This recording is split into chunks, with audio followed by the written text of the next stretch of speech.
Hi everybody, and welcome back to Halloween Town How-Tos. Today I am going to dress inflatables once again this year. I think it's an important subject because inflatables over the past couple of years have increased in price, and prior to that we almost thought of them as disposable decorations. Like if the lights didn't work, we just threw it out because it cost $35 or $40 to replace it. If the motor stopped, then we would toss it too. And believe it or not, sometimes it is not the motor. And that is what I found out when I started setting up my inflatables this year for my haunt. It was Sally. Now, Sally is an inflatable. She was one of my first inflatables along with Jack. And she is about 4 or 5 years old. The lights were still working. However, she stopped inflating. And I didn't use her last year because of that. So this year, I wanted to use her. And so I had to do some investigation.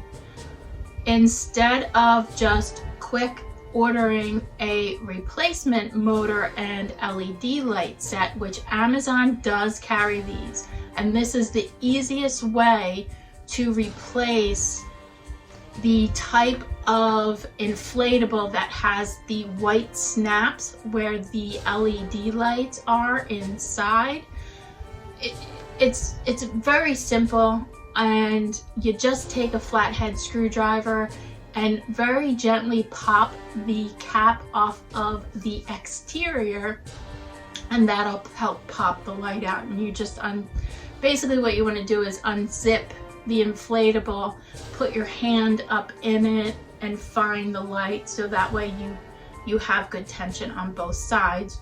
Remove those lights after you have ordered the appropriate replacement set, and you can find them so inexpensive on Amazon. And I don't push places, but that's where I find the majority of things like that within reason. Just make sure on your plug, it will have a serial number and all the specs of what you need to purchase for that type of inflatable, because there are different size motors.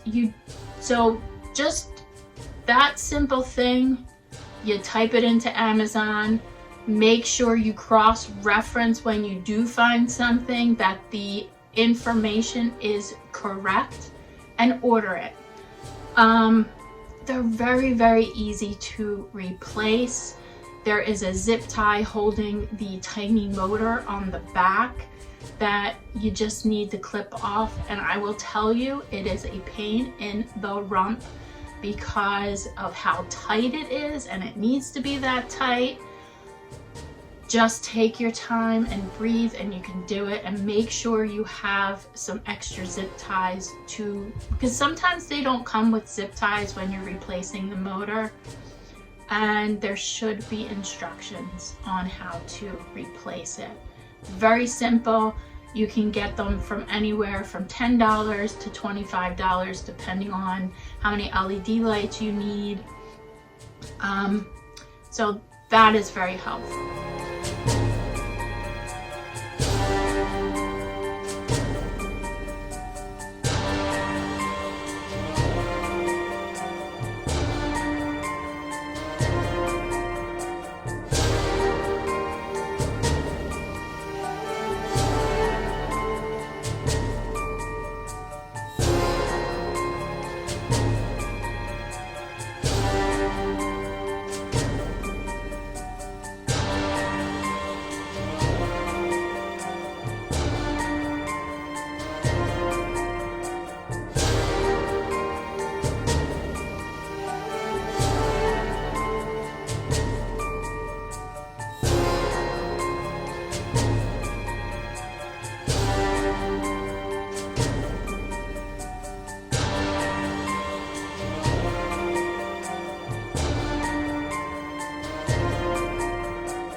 found with Sally was this little guy here. When I plugged Sally in, I heard kind of like that electrical like pop. And I don't know if there's a fuse in here. I don't know what's in here. How I just started at this end, and I had another small inflatable that fit the same specs. I just unscrewed this from the inflatable that was working, and then put this on Sally, and guess what? She worked. $6 part from Amazon to save myself 40, well, I guess the inflatables are close to like $35, $40 now. $6, it's replaced. You can't find the inflatable Sally that I have unless you possibly get it off of Facebook or eBay. I like the fact that I have these old first kind of versions of things, and I want to keep it that way. So just one of these plugs, people, and it came. So I'm going to just swap it out.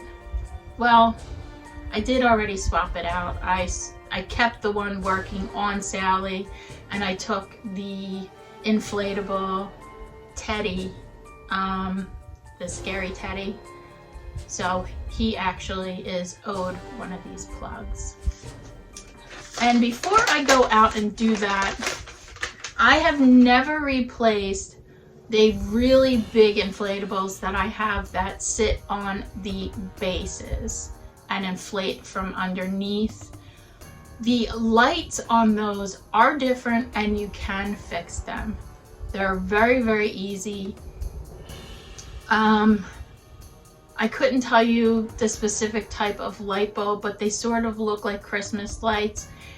What you need to do is just unzip those inflatables, and you'll see it almost looks like ribbon, and they are just tied in bows in different parts of these inflatables on the inside, but they're in these kind of plastic pods.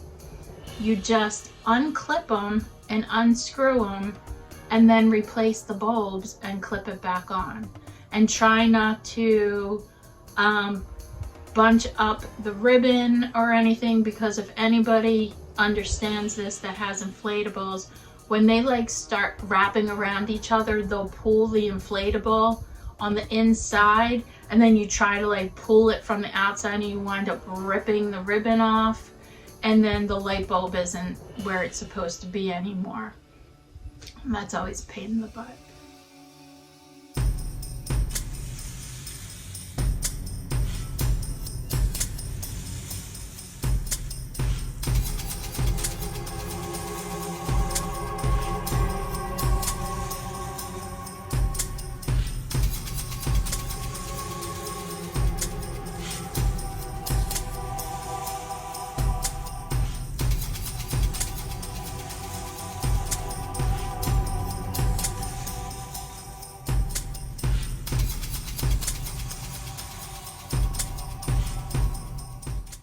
So I'm just saying, repurpose, recycle, cheap way to fix your inflatables.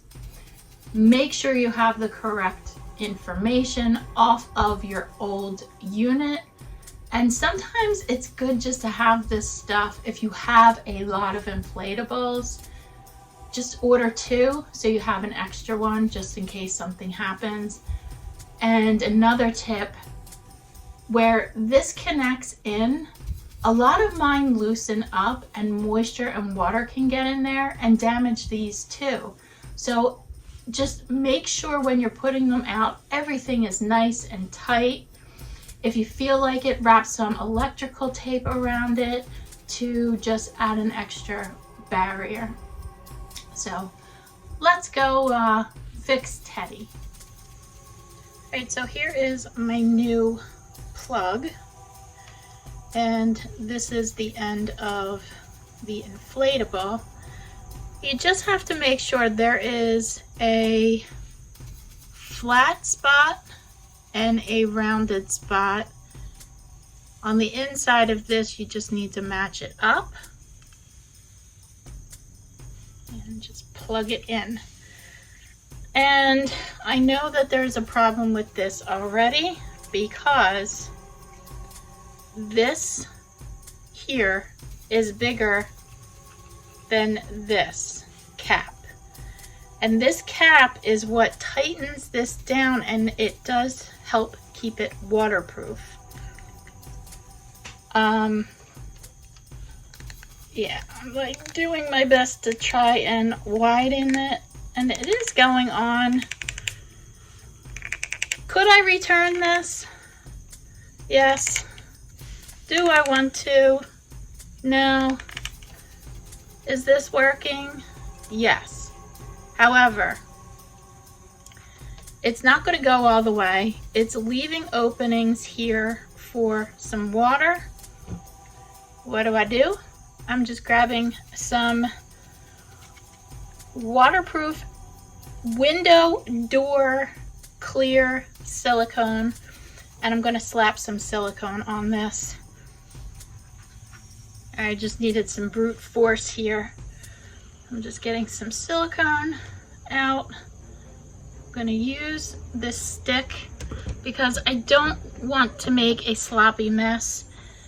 And just around the plug area, I'm going to let this dry before putting it out in the elements. I'm also going to hit around this part too.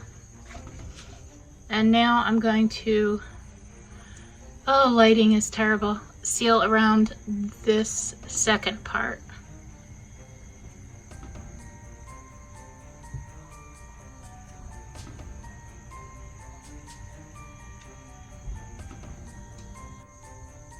Alright, just making sure the silicone got in there. Alright guys, I will show you Teddy in a second. He is up and running. He is not staying out, however, because that silicone does need to cure. I did want to show you the difference between the old and the new. Obviously, there is a size difference, but if it works and they're the correct specs, the only issue I did run into that you saw was these openings are much different. This is a lot smaller than this. So when I was trying to put the cap on to create that watertight seal, I couldn't do that. I was only able to stretch the cap so much. So that's why I siliconed it. I feel like there's always something. Anytime I order stuff, I've got to tweak and fix it. If I'm just telling you, I'm fine with doing that. If that is not something you want to be bothered with, return it and find a different manufacturer. So I did, this is my extra one, so I'm not getting rid of that. And I hope this video helps you guys become detectives of inflatables, save yourself some money, some headache, and make it easy on yourselves, because these are totally, I feel like once you do it, you'll understand it, but it is a very, they're all easy fixes that you can do. So don't toss your inflatables, just fix them, give them some love. So let's see how Teddy looks. Alright guys, that is going to do it for this video. And as always, get making, get creative, and I will see you next time on Halloween Town How To's. Bye bye everybody.